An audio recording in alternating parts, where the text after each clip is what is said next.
Hi, I'm Elliot Manning, the Managing Director of Kayman Recruitment, and welcome back to another episode of the Search Podcast. This week, I'm joined by someone that I've actually spoken to on LinkedIn on numerous occasions. We've never met, but we've got a good relationship, thus far in terms of, he's been extremely helpful. It's Jidz Khan.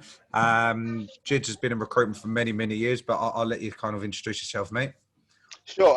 Yep, Jidz Khan, thanks for having me, Elliot. Yes, we have worked together for a number of times. It's the first time we've properly sort of Yeah. seen each other. But yes, I've been in recruitment 15 years, Yep. doing international recruitment, mainly a contract recruiter, working across telco. But over the last sort of 7-8 years, that market's converged into technology and more advanced technologies across sort of AI, converged tech, IoT, cloud. So these are things that I'm looking to sort of necessarily focusing on. So now I've been at a few companies. I've been at like the First Point Group Networkers, but now I'm in a more smaller established company, which I'm sort of developing the contract desk. So, That's Consultia Group, right? yes, that's right. Consultia rebranding right now, Consultia Global. So Nice. we're really looking to get ourselves on the map in different market units. We don't want to run before we can walk, looking at EMEA, but looking at the Americas. But really, we've been fortunate and during this lockdown flourished across perm. But we feel the sort of growth and sustainability of the company, you need to have that balance of sort of contract and perm as well as other Definitely. service offerings. It's about, for me, listening to what the market's saying and what your clients are saying, really, and not being reactive, but trying to have some sort of innovation there. Okay, cool. So having been in recruitment for this long, 15 years, right? You're now at a position of a sales director in the business, so you've got your responsibilities change entirely. You're kind of doing everything right now, but can you tell me a little bit more about, your role and what you're involved with? Yeah, absolutely. So really, I've started within the business or within my career. I like to learn as much as I can about the industry. As we've all sort of worked our way up and through every sort of place where I've been, to sort of give me a good standing and sort of knowledge of where I want to be and what we want to do. So joining here, Consultia, at the beginning of sort of July, I sat down with the owner, Richard Quick, and we really opened up a dialogue about where the market is and where Consultia are and where we want to sort of progress and Yeah. sort of push forward. And I feel there was a real synergy with regards to the vision and the sort of purpose, or more to the point, intention of where we want to be. I think initially, a lot of people get into the business, including myself. It's all about the money, do you know what I mean? But as you grow, I feel myself, there's priorities change, motivations change, and I think being able to support people to change their lives, to be able to get a job that they really inspired to get, but also, what the aftermath or the outcome of that is, that you can get a fee, but it's all based on quality. So really, I wanted to engage somewhere where I could add value, but I think the key word is being a contribution, right? Okay. Yeah. Being a contribution and looking at where we are. So my key methodology is always three sort of questions. I always ask, even when I'm talking to clients, candidates, or even for myself, to gauge an understanding. And they are: what's working, Yep. what's not working or not working as well as you'd like, and really the game changer is what's missing, that if it was there, that would make a real difference. Okay. And from that, you really get an engagement from, like, oh, how is it, rather than how is it going? You get a robotic answer, right? Or just, oh, what are you up to? What is this? Or can we get a role? So it's really just sort of opening up. And what I found was that there was that sort of connection and that synergy. And things that I say or contribution I can make are getting listened to. And let's just say, since I've started, just in a couple of months, we've really invested in growing the organisation, and we've gone from sort of 5 staff up to 11 staff, and looking at the complete rebrand and an overhaul of what we're necessarily doing. And that's kudos to our owner, Richard, because we've been going for 15 years. You know, we've had the highs and lows, but we've been consistent. But you know, being consistent isn't going to be somewhere where we want to be as a market leader, and be a front runner within the business and a partner for our clients. Fine. So tell me something. You made a move during COVID, right? You know, Yes. It was a big move for you. Were you nervous at all? Were you like, do you know what? This feels right. Was there any kind of mindset to it? Look, I'll be honest with you. You know, during lockdown, and I'm sure you've seen this. You know, your market is recruiters, and it's crazy how much talent is out on the market, and it was out of people's sort of power of what happened, being let go, redundancies, or what have you, looking at sort of opportunities and restructuring. So, like, I discovered for me was my passion for recruitment again, because, you know, we haven't seen likes of this before. Oh, okay, we've had the global crash in sort of 2008 and back in the day, back in sort of 2001, but this was different. And I sort of asked myself a question: is this something that I really want to do? And I really discovered sort of passion for it, and really making an impact for me and for other people. So I went out to the market and tried to find something that was there that was synonymous with that. But the issue I found was, you know, there's a lot of people out there trying to utilize you as a commodity to go out and see what you can do. But the biggest thing I found was there was not many people engaging and sort of listening. But, you know, that can knock your own sort of confidence. And sometimes you get like some imposter syndrome. You feel like, I'm sitting there going, I've got 15 years experience. I worked with major organizations, startups, major PLCs, and done contracts and things, and you think, why am I not getting any sort of callbacks or anything like that? So, you know, it was a time when you sort of really open up, and it can knock your confidence, but you've got to have that belief within yourself, and you know what you've achieved, but also know that you always can be learning. You know,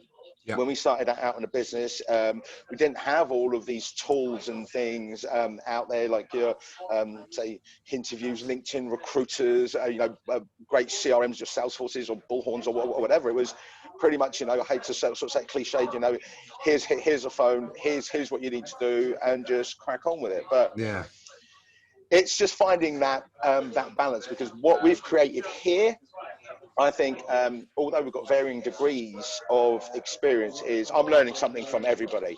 From here, I think, like I mentioned, like being on camera isn't really my comfort zone, but my colleague Dean, who sits opposite me, loves social media, interviews and everything. He's coaching me on this stuff, and he's been in the industry a couple of years, but I love that. Everyone's really sort of getting together, so everyone's adding value in a different way, and I think that's the greatest thing about what we're doing here, is everyone's bringing something else. You know, I think the biggest drawback or the toughest thing, you're only as strong as your weakest link, right? So if you've got everything sort of covered, you're only going to go forward. So tell me, you know, obviously you've made that move during COVID. You've got to where you are now. You're in a good position. You're enjoying it. You're loving it.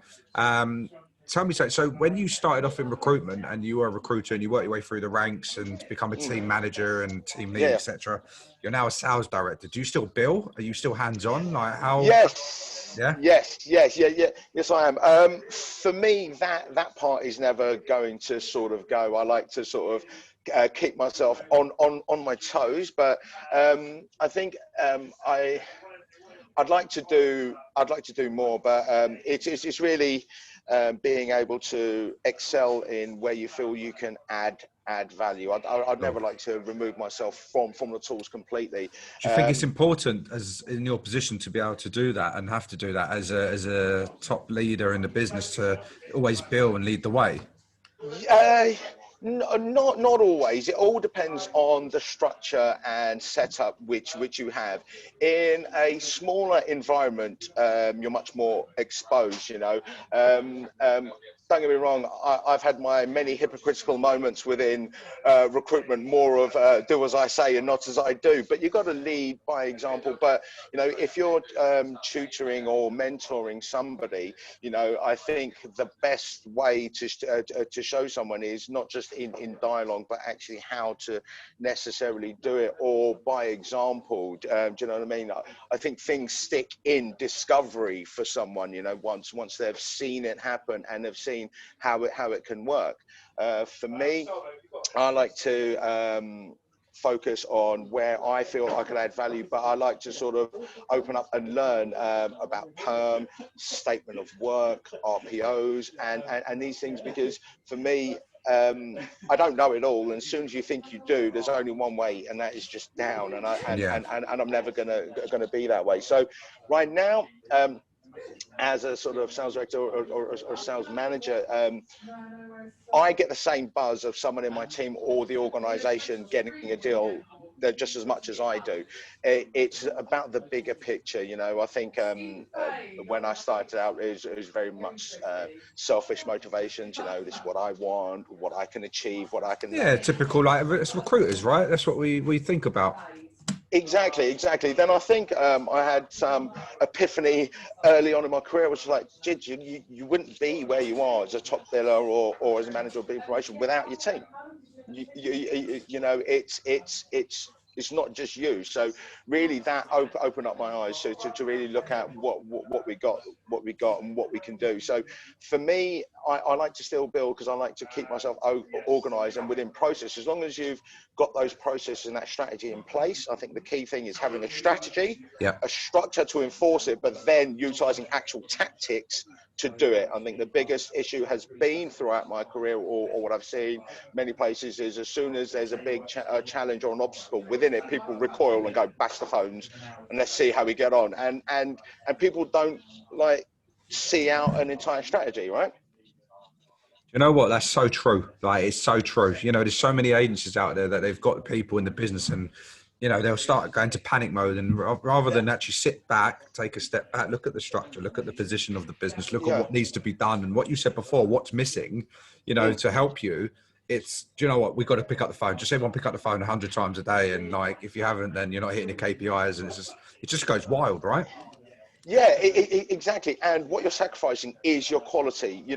People start manipulating stats. Stats, yes, you can have that as some sort of workflow, as a sort of measurement tool. But if it's about quality, that's what it's all about. Obviously, granted, you're not going to make a placement if you don't find a candidate. But however, for me, the most important thing isn't, for example, sales guys going to find requirements. It's more the talent pool delivery side, because I'd rather have one candidate and no requirements than 100 requirements and no candidates, because I've made a deal the other way around. I've made a deal by finding a candidate having no requirements, but you can't make a deal with having all these requirements and no one to fill them, right? So you really got to respect everybody's duties and accountabilities within the organization to think, if you don't have a candidate, the whole concept of what we do is irrelevant.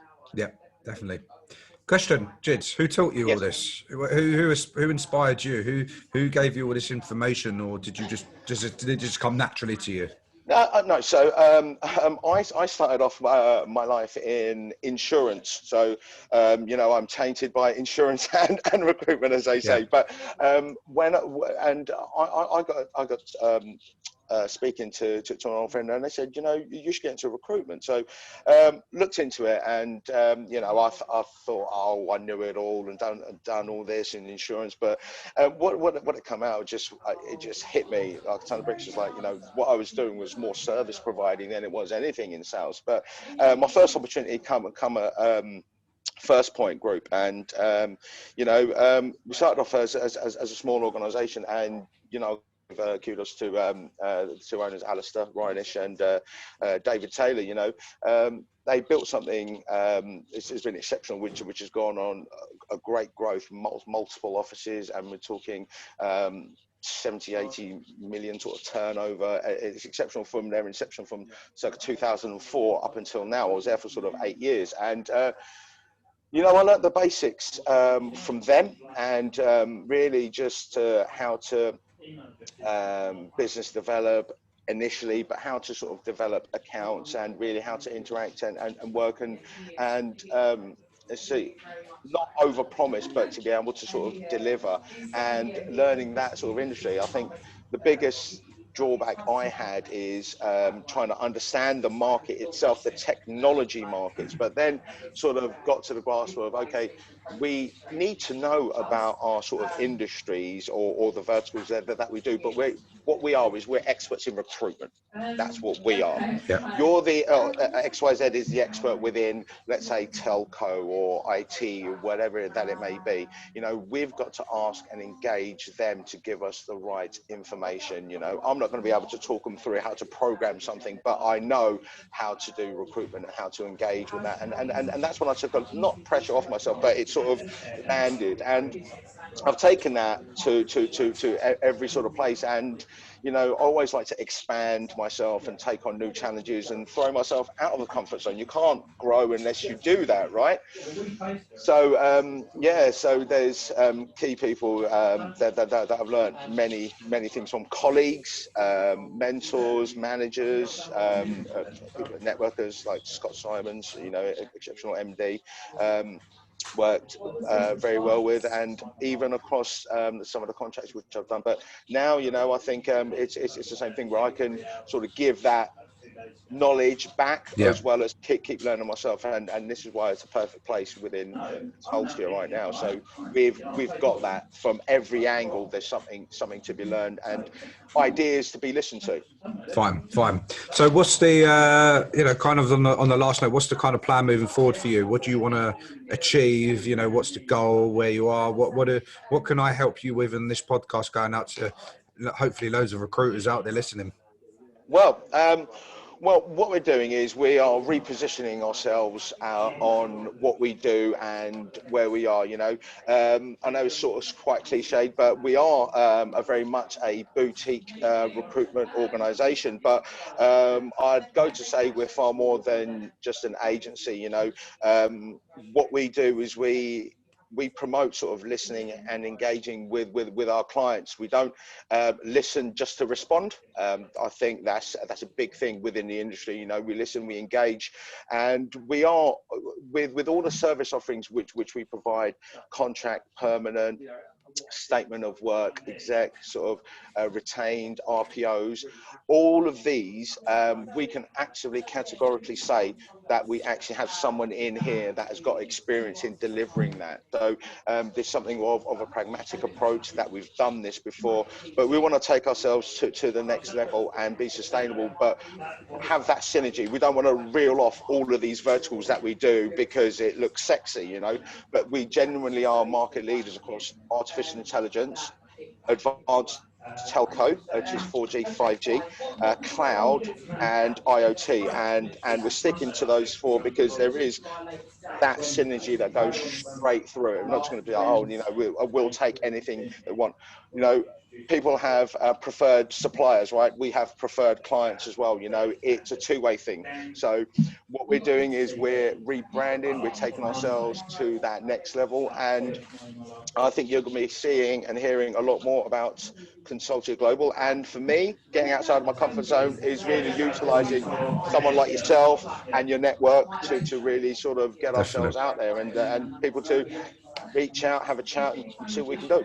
Well, you love networking. You've got a phenomenal network as well, Jids, haven't you? So I think for us as a rec to rec, Yeah. You've been extremely helpful in the past. You've always put others before you. I know that for sure. And you've always considered others as well, more so, Yes. when you see something online, which a lot of people do, a lot of people see Yeah. a lot of things floating around. You actually do something about it, which I love. Yeah, no, absolutely. I've the biggest thing or the biggest learning curve I've had within my career is to exercise or to get rid of this. What's in it for me? I don't Yeah. need anything in it for me. Do you know what I mean? Just to be kind, just to share something when you know within this sort of current climate that you can support somebody and help somebody. Why would you not? If it's a conscious choice that you're not doing that, you're not the kind of person I want to be around. You know what I mean? So, Yeah. and that's something which I've sort of learned myself. And to be honest, right, there's many sort of rec companies and there's many sort of consultancies, agencies like ourselves, but I don't share profiles with everybody. I share with people that have got a reputation, credibility, like yourself.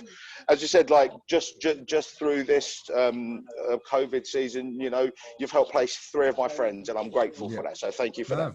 No, mate, I mean, that's our job, right? I'd definitely love to help out in Yeah, these instances, but at the same time it's, if anything you ever need, we're there to support. And, we've now got a relationship as such that if there's any yeah, advice, vice absolutely. versa, we can help you out. Hence why we're on this podcast now. So Yeah, ultimately I can push this out for you. And, these podcasts are, yes, they're informative. Yes, they're good for people's journeys, but it's also good to put businesses on the map. And we don't necessarily even work with your company as a client. I just, enjoy working and talking to you. That's why I want you on it. So, it's definitely like a whole yeah, constant back and forth two-way streak, as you say, it always is and should be. But Jids, listen, I really appreciate your time, mate. yeah. It's been, it's been great to listen to everything that you've mentioned. No, thank you. Your methods, your ways. I've got lots of notes written down here that I can utilize. I like learning off of everyone that I talk to on Appreciate these that. at the Great. same time. And, you've got quite a Yeah, few, I wouldn't even say mottos, but just ways and means of recruitment and, recruitment life, if you like, yeah, that yeah, is helpful. yeah, And yeah. I'm sure it will be to others at the same time. But let me, if there's anything you need, where I am. If there's anyone listening to this podcast that is interested in reaching out to you guys, I'll send them straight to you and send them your Thank you. way. Jids, your details will be on there anyway. So if anyone needs or has any questions, they can reach out directly and ask you themselves. But it's been a pleasure. Thank you very much for your time. Thank you, Elliot. Thank you very much. Look, it's been a great pleasure. As you mentioned, all outside the comfort zone, I enjoyed it. Really enjoyed it. I Good. loved it. It's just a chit chat. Everyone kind of gets a bit weary of it, but it's just be yourself, which you've done, Yeah. which is what anyone would want. But Yeah. thank you again. I'll let you crack on with your busy day, and we'll definitely catch up soon, I'm sure. Thanks, Elliot. All the best, Take mate. care. Take care. See you soon. Cheers.